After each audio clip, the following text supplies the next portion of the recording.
everyone, and welcome to the Africam show. We're starting off here in Mahali, Mzuri, and we have so many giraffe. Oh, this is always a pleasure to see. 1, 2, 3, 4, 5, 6, 7, 8 giraffes, at least as far as I can see.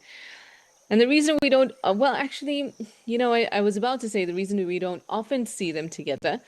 I was going to start my sentence that way, but the thing is, I've seen them together many a time. Now, they don't form or stay in family groups in the way, say, elephants do, so they don't have herds in the same way. It's very transient. But when there's a resource that they all want, then definitely you're going to see them together, but not just a resource. But we'll get into it in a moment.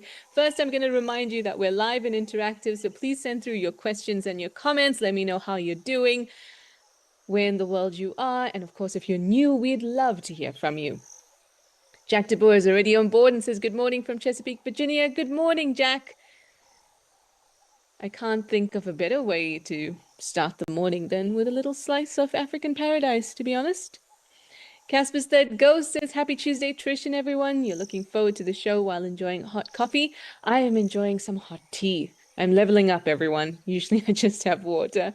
April Owl says, good morning, Trish from sunny Connecticut. You have your raspberry iced tea and your kitty by the side. Oh, April Owl, please let us know if your cat responds or reacts to anything that we see. I feel like that's one of my, it's not a guilty pleasure, but one of those things that I just can't scroll past when I see pets reacting to animal videos. So please do let us know. There's so many interesting things happening here, and while we still have the giraffes, I'd like to chat about them, and then we'll get into some more hellos. If you watch, the giraffes are moving around as they're eating. So if we look at the bush that's right in the middle of us, this giraffe on the right came in to nibble on the side of that bush, but another giraffe was already eating there and then moved away. So that was a bad decision from the new giraffe that came in to try out that spot, because that tree would have already started to release some communicative chemicals, basically tannins and volatile compounds. So that means compounds that can easily evaporate, so things that are smelly.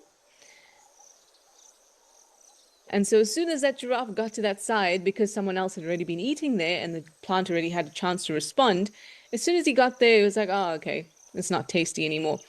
And see how they're all sort of moving off now, because they've got to find a patch of vegetation that has not received that signal yet from the plants, because that signal is an airborne signal. Now, it doesn't travel tremendously far. So even just down the hill there, those plants might not have received it, and that will be a good place for them to start eating again. But if you have the chance to watch a giraffe eating on a single bush, especially if it's a bit windy, then you'll see it'll eat on one side and then it'll move over to the other side, because those volatile compounds get carried in the wind and one side of the tree might not have received the signal yet. And also, it's not something that happens quickly. It happens slowly. There we go. It looks like they found a nice patch now. So they'll probably be able to feed here for a couple of minutes without any problems.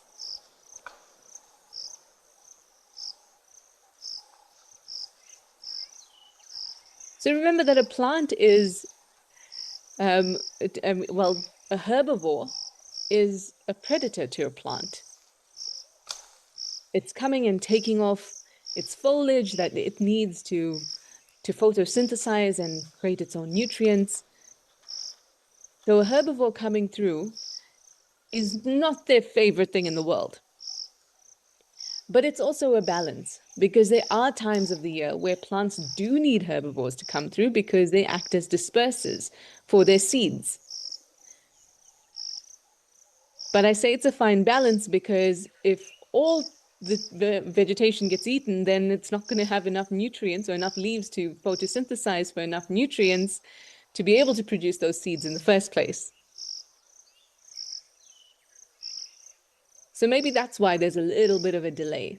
Like, you can have some, but after a while, I'm going to say that's enough. So it's just the physical act of coming and chewing on leaves, pulling things off plants that lets the tree or the plant know, hey, I'm under attack. It's time to release those chemicals. So I'm going to push more tannins into my leaves on the side where I can feel that clipping and that destruction. And I'm also going to release these volatile compounds. I mean, there's terpenes and other compounds that will go up into the air and will actually be smelly to even the herbivores that are consuming these leaves. So elephants are really interesting in that they can detect pre-digestive cues or pre-ingestive cues. So if they smell those terpenes, those volatile compounds, maybe those tannins as well, if they smell it, they won't even try to eat that plant. But when it comes to consuming vegetation, I can say that giraffes are less picky than elephants and seem to have a more robust, well, of course they have a more robust digestive system because giraffes are ruminants. So they have a 4-chambered stomach or 4 components to their stomach. And that means that they can process things that maybe the elephant is not so keen to process. And I've seen giraffes eating tambuati, which is very toxic, and they have no trouble with it. So being a ruminant can definitely be beneficial.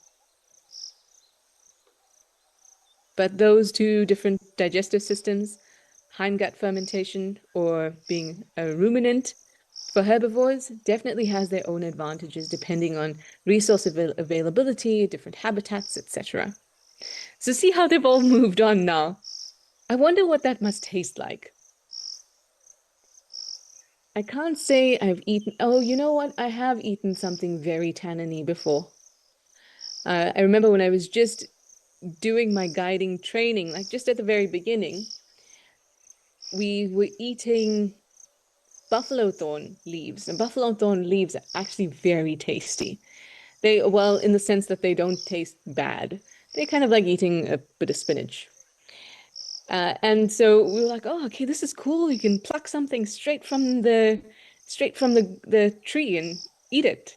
But the more you plucked and the more you ate, the more bitter the leaves became.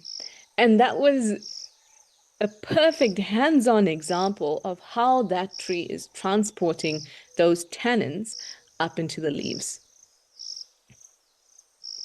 And giraffes will do this for hours. Just carry on moving through the landscape and chomping and chomping and chomping. If it gets too bitter, move on to the next one. Oh, Mindy, you say you can't believe trees can communicate chemically. Nature is just the coolest. I know it is the coolest. And learning about tree communication is just so epic. So epic because it all makes sense. But it's almost something we don't think about very much. Christy, you say you read the coolest book, The Hidden Life of Trees. It was so interesting. That is an excellent book. A friend of mine had a copy that I managed to peek through, but I actually don't have a copy myself. I should get one. Asanegro, you say it's amazing also the mycelium network underground that helps the communication. Absolutely. So the mycelium network is a fungal network underground that can connect different trees, not just different trees, different plants, and it's really a massive network.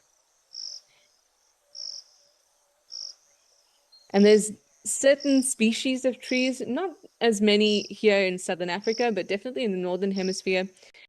There are certain trees like oaks and pines that have specific funguses that grow by them that create massive mycelium networks to the point where certain trees, because there's a bit of a symbiotic relationship between the trees and the mycelium network, but to the point where say trees that are healthy and older, well-established trees that have an abundance of nutrients, maybe they see, well, they don't see, but they detect through various communication between trees and plants that one of their kin, so of a similar species or the same species rather, or might even be a shoot off from their own, say, mother plant, they can transport nutrients across that mycelium network to that plant and help it out.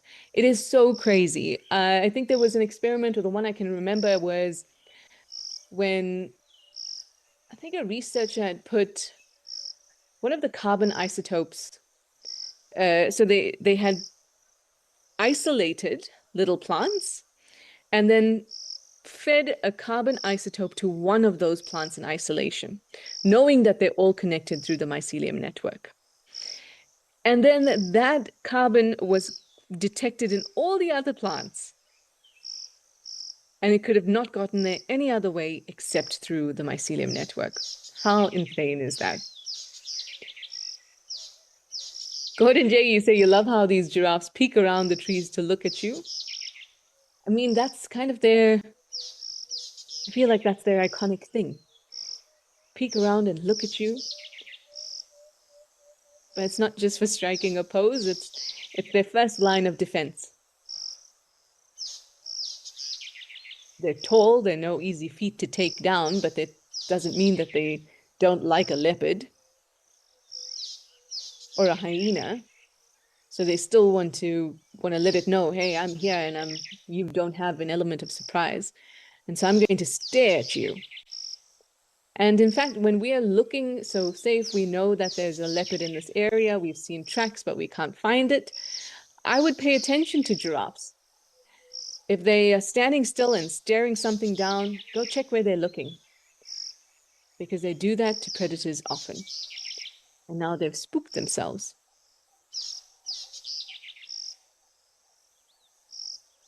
They're all looking in this direction. I'd like to stick around you just a little longer because they all did react to something. Of course, that can be anything.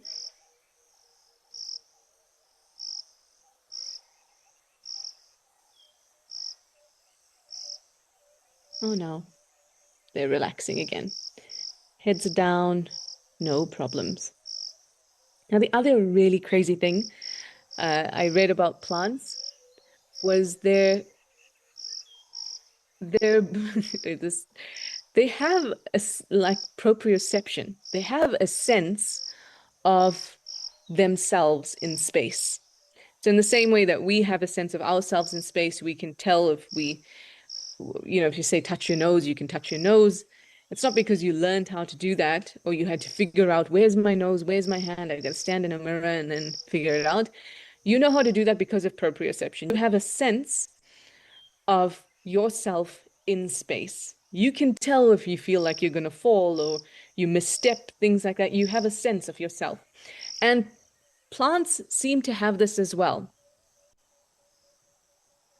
They seem to be able to tell, and most experiments in this field are done on seeds because scientists want to figure out how do seeds know how to grow roots downwards and shoots upwards.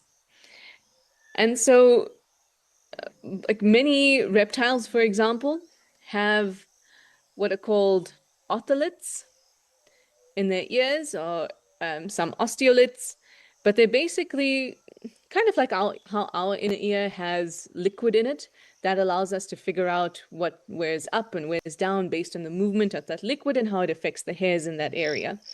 So for many reptiles, they have like a collection of small chips, like small bits of bone or small bits of crystal. The word lith generally gives it away that it's rock-like.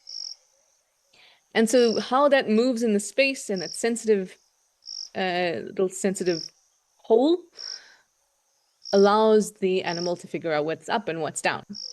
So it seems like plants have a similar thing.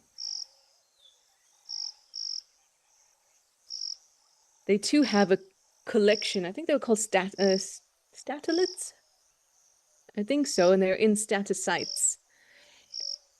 So by moving that seed, moving around as it begins to germinate, it can figure out what is up and what is down. And so essentially it's gravity that is affecting that plant's growth. And then based on that, it can determine where to put auxin, which is the sort of like the growth hormone. So auxin concentrates in certain places to make sure that it grows in certain directions.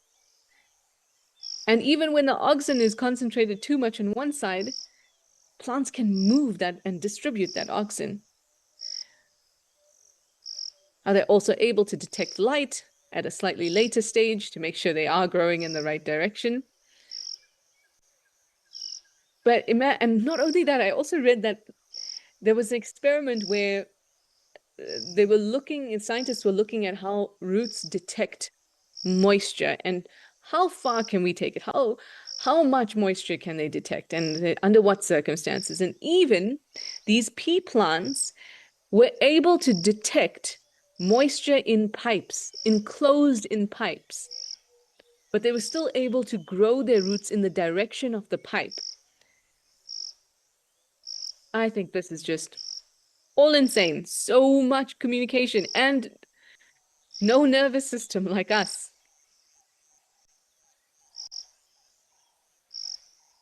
All that going on. I just think it's crazy. Doesn't it just also tell you that the more you learn, the more there is to find out? I think this is my favorite thing about discovering the bush and spending time in the wild, and also the science behind it, is that everything is so cool and it just blows my mind, but it also makes sense. This sort of learning makes me feel close to nature. Anyway, while I was rambling, a whole lot of hellos came through. Jen Lat says, good morning, everyone. Good morning, Jen Lat. Jean Gale says, here in the mountain foothills near Seattle with coffee and sleeping dogs. Oh, very sweet.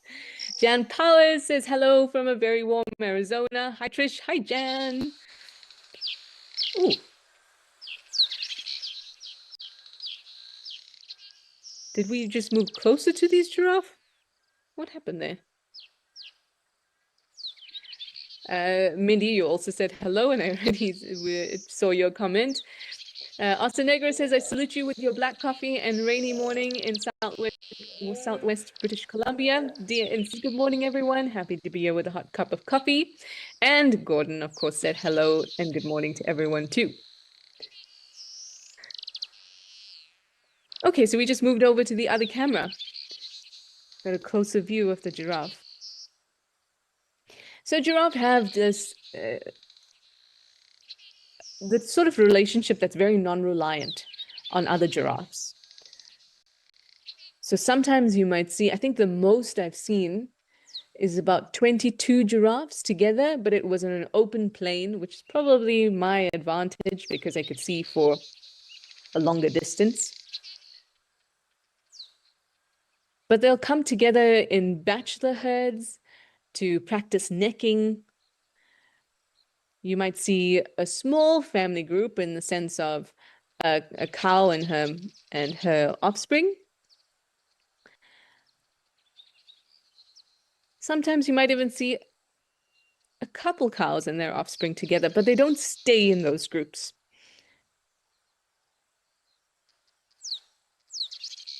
They move around a lot. Maybe that's why it's called a journey of giraffe, because they walk around so much. I have a feeling we have a bit of a mixed herd here, though.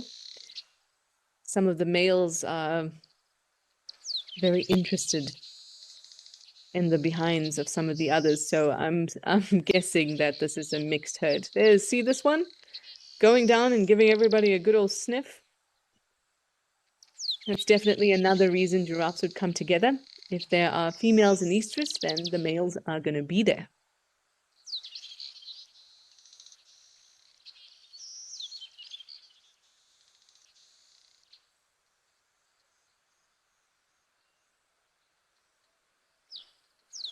And similarly to elephants, giraffes can communicate. For the most part, we think that they're very silent. And to our ears, yes, they are. Apart from a couple snorts, groans, grunts. But they actually do communicate in a very, very low hum. I think it was one of the zoos in the United States that recorded this. Was it the United States? It could have been the UK as well. But they had recorded giraffes in their zoo that were actually communicating at a very, very low frequency, like elephants. So we can't hear them, but they are constantly communicating. And because it's a low frequency sound, it means that they can communicate over large distances as well, because those sound waves are bigger. So they don't get broken by things on the surface that they're traveling on, like the ground. They don't get broken by bushes and trees as easily as high frequency or shortwave sounds. So they're all maybe having a fat chat right now. Maybe about St. Patrick's Day, grumpy old man. You say happy St. Patrick's Day? Yes, happy St. Patrick's Day, everybody. Oh, Jemlat, you said you did not know they were called a journey of giraffes. Yes, it's the fancy collective term for giraffes, although a herd is also very much correct.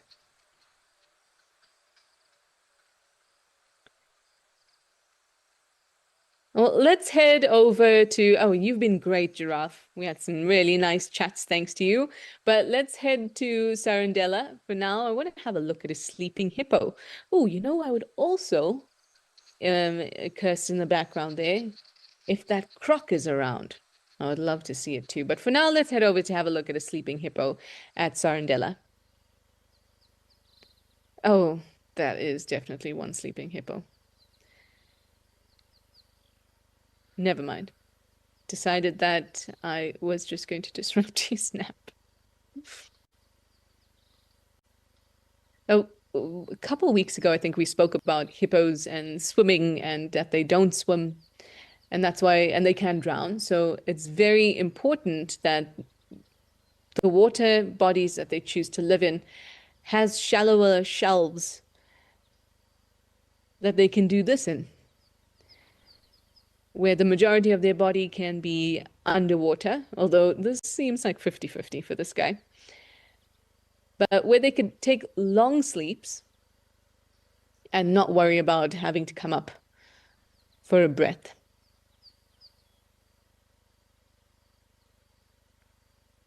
This is when having most of your senses attached to the top of your head may be a really good idea. I would love to catch a nap in a nice warm pool, but oftentimes I find myself thinking that this is a dangerous endeavor and I should rather leave this to the hippos. Oh my goodness, it's Mike Fitz, everybody! Mike, we have really, really missed you. I think I can speak for us all. But Mike says, thanks for talking about trees. We don't talk about plants enough. And an experiment with pea plants found that they can infer the direction they should go based on past experience. Wow. Plants sense the world and know when they're injured without a sensory system, anything like animals. Right? It is. I must have a look at this pea plant experiment. And I see that a lot of the experiments that are done on plants, very often pea plants are used in because they grow quickly and very easy to see their structures. But the fact that they can grow or sense direction, or infer direction rather, based on past experience is insane, because that begs a whole lot of other questions. Where are they storing that memory? But I use the word memory loosely. Where are they storing that information? Well, there's my homework, everybody. And thank you so much for watching, Mike. We really do miss you. We must get you on the show soon again. Mindy, you say when you visualize giraffes humming, it makes you laugh. Well, it should. It should. We should find joy in all things wildlife. There's plenty of stuff that makes me laugh. I mean, when I hear hippos at a dam and they're doing the when I hear that, it just always reminds me of a bunch of uncles that are in the parking lot drinking because, whatever function is a 5-year-old's birthday party, and they've all managed to escape to the parking lot, and now they've opened the boot of someone's car and they're having a merry old time. They remind me of a bunch of hippos calling in a dam. I think it's really important to find the funny and find the joy when we watch nature. Because oftentimes the seriousness of everything that's happening around us and what's happening within conservation and poaching and wildlife industries can be really, really difficult to digest. And I think there's nothing wrong with finding a bit of peace for yourself. And if that means laughing at some giraffes humming, oh yes. Mindy, you're asking when they sleep, do they shut down a part of their brain like whales do? I don't know exactly, but I'm going to say no. But I will double check because this doesn't make it. It wouldn't make sense for them to do that because the reason that dolphins do that, chameleons do that as well, by the way. It's called hemispherical sleep.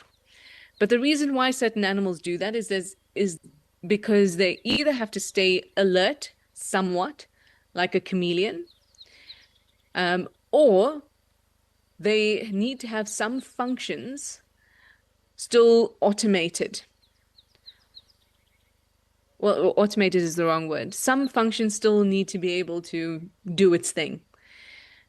So a dolphin, when it's sleeping, still needs to come up for air, and it doesn't have the opportunity like a hippo to just find a spot where they can sleep semi-covered in water and still be okay. But I do know that they are, at least for a limited time, so not while hippos are having REM sleep, so not deep sleep, but when they have naps, there is a mechanism that allows them to come up for a breath or sort of float up automatically. So was it a couple weeks ago when we were talking about what makes an animal able to hold its breath? Uh, what is the actual thing that is helping it do that? And we spoke about myoglobin in the muscles that are able to attach to oxygen, which means that the muscles are more oxygenated and so can hold more. And then we spoke about a whole lot of different things and how that's different in crocodiles. It's not like in crocodiles, it's not the myoglobin, but they have another oxygen holding molecule. And I think we spoke about this reflex.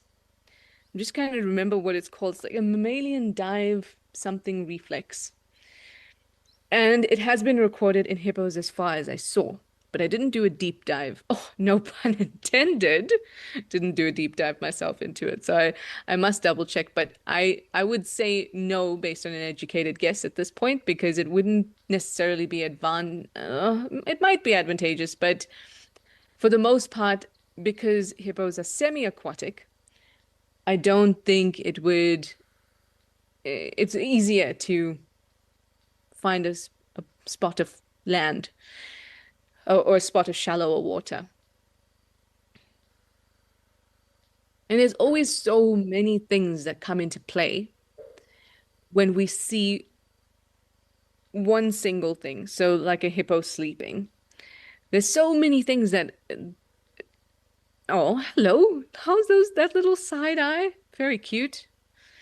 There's many things that I think about. For example, just from your question, Mindy, I'm thinking about, okay, so hemispherical sleep probably not hugely advantageous for a hippo because there's so many other options.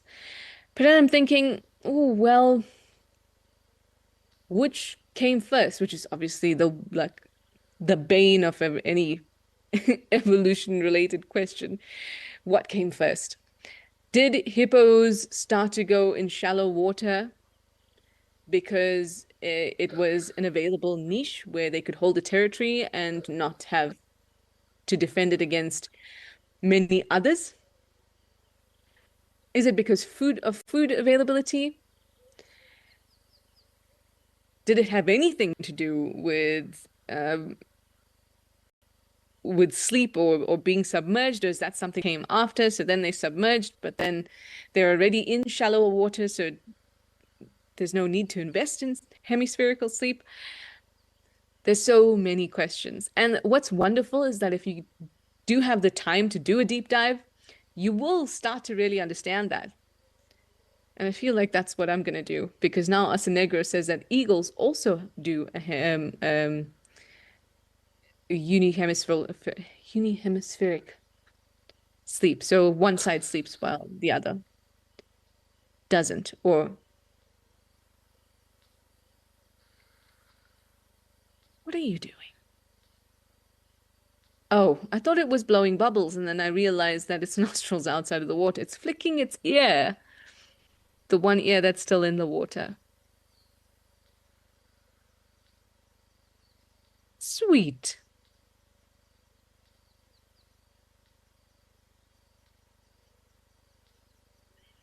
So, Asnegra, that's a really cool point. I would love to know um, why and how eagles do that.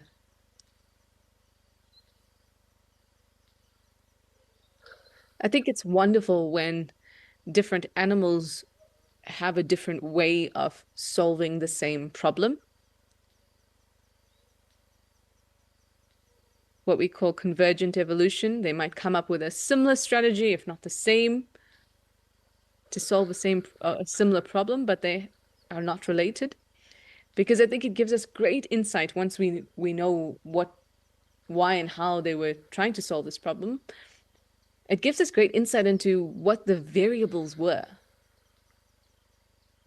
what the pressures were. Oh, do we have a foam nest frog's nest there as well? Just on the left of the screen, you see a white blob.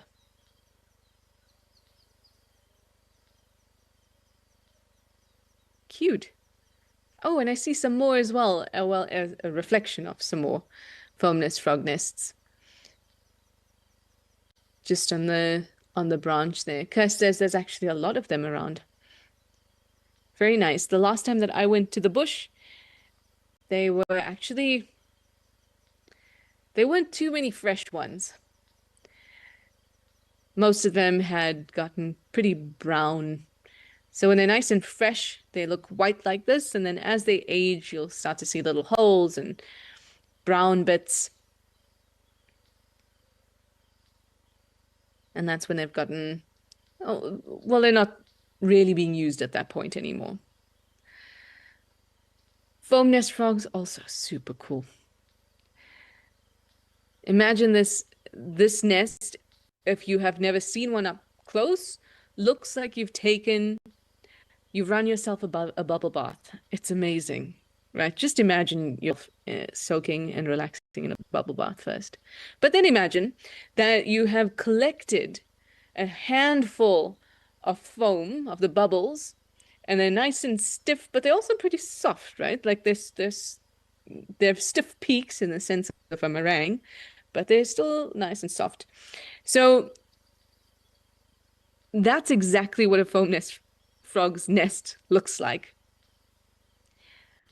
But it is only really soft and penetrable for a couple hours. And it's actually made out of mucusy. Well, it's not really mucus.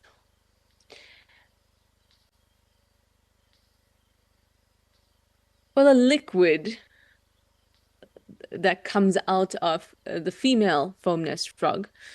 So she kind of froths up this discharge as she's laying eggs. So she's laying eggs, and then she uses her back legs to froth up this discharge as she's laying these eggs. Whip it like a meringue. And then the male deposits his sperm into this foam nest. So you can get when she starts doing this, you can get quite a crowd. You have lots of males around, everyone trying to deposit their sperm into this nest. She's busy whipping up her meringues. And eventually, that nest starts to harden because remember, she has a very short opportunity to do the whipping as soon as the liquid comes out of her. And then once it starts to get exposed to air, it starts to harden, and it essentially becomes like an egg casing for all the eggs and sperm in there. And that's when tadpoles develop inside that nest.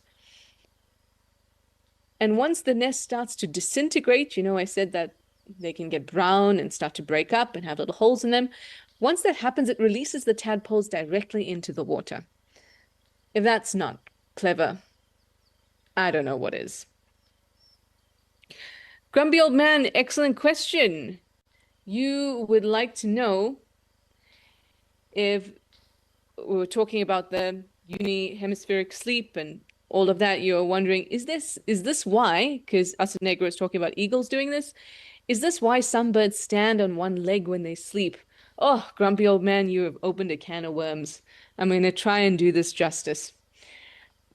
So the first thought that scientists had when they considered birds sleeping on one leg was that birds don't have feathers on their legs, right? Well, for the most part, most of them don't. Or if they do, they tend to be smaller or thinner, I should say. But most birds have scaly legs.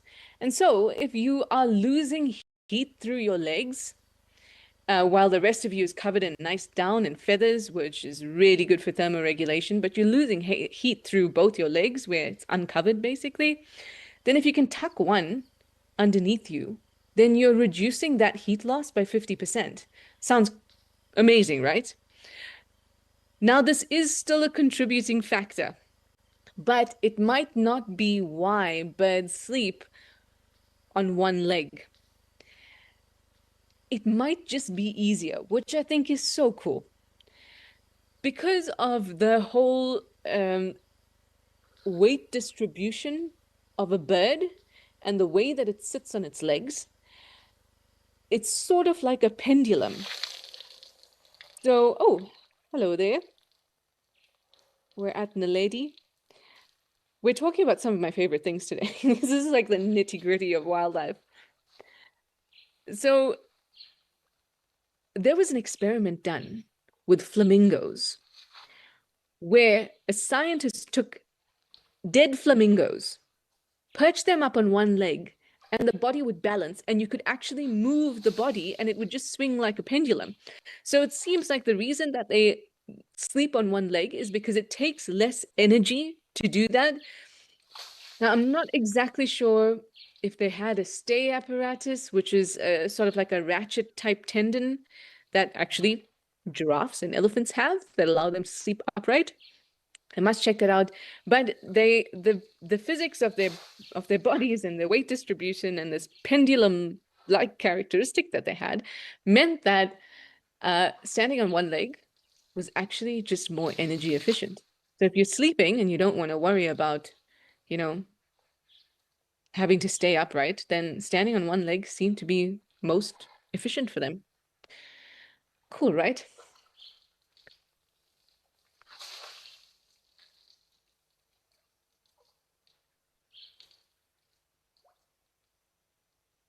Now the elephant is, oh, I like it. It just looks like a little periscope when they do that at the top of the water.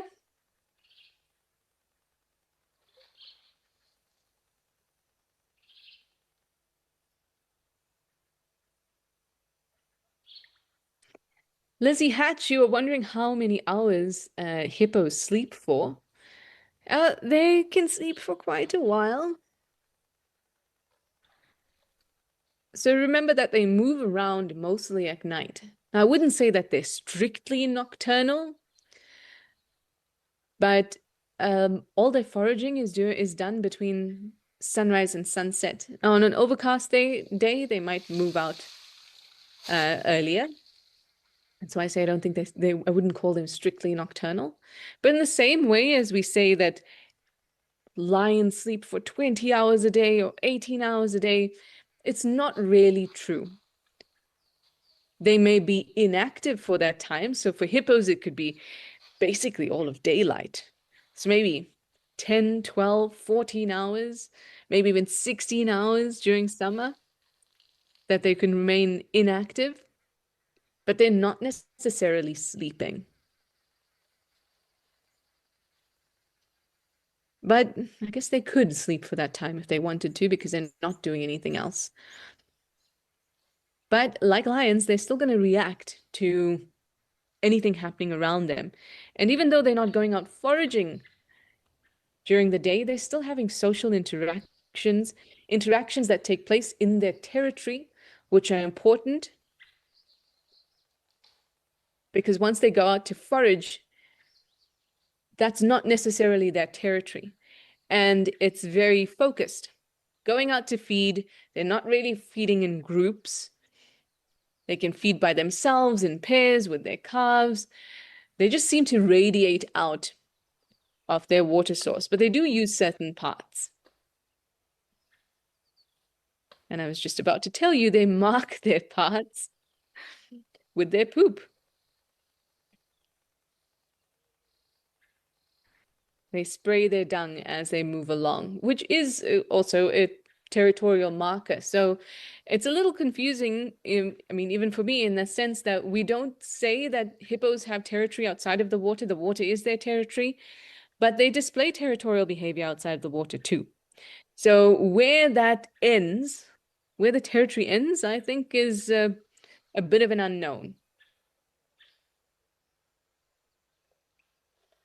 But the interactions that they have on land, at least as far as I've witnessed, are definitely not as intense as we see in the water.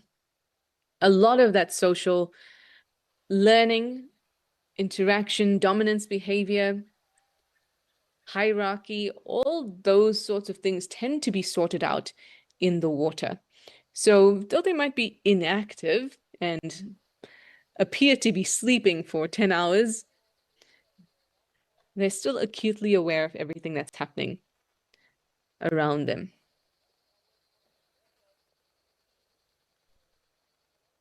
And off you go.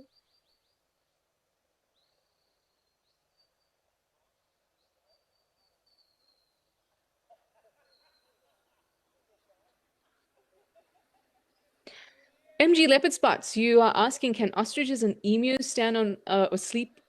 I guess stand on one's leg to sleep. There we go, Trishala. I don't think that they can. So one of the other factors is the center of gravity of that animal, of smaller birds that allow them to do this. And because ostriches and emus, so any of the ratites, like you know, they're taller, they're heavier, but because their center of gravity is quite high, I think that would make it difficult for them to stand on one leg. And I can't say I've ever seen an ostrich sleeping on one leg. I have seen them sleeping sort of bent down. I've seen them look like they're definitely not paying attention and could have been sleeping, standing straight up. But I haven't ever seen one on one leg.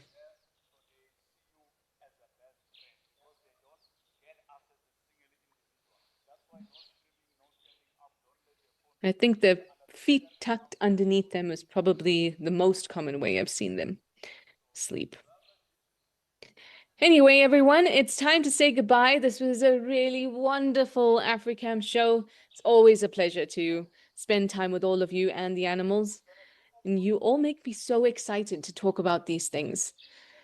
You are amazing. So thank you for your questions and your comments. I hope that you have a wonderful day further wherever you are in the world, and I will see you all on Thursday. Bye for now.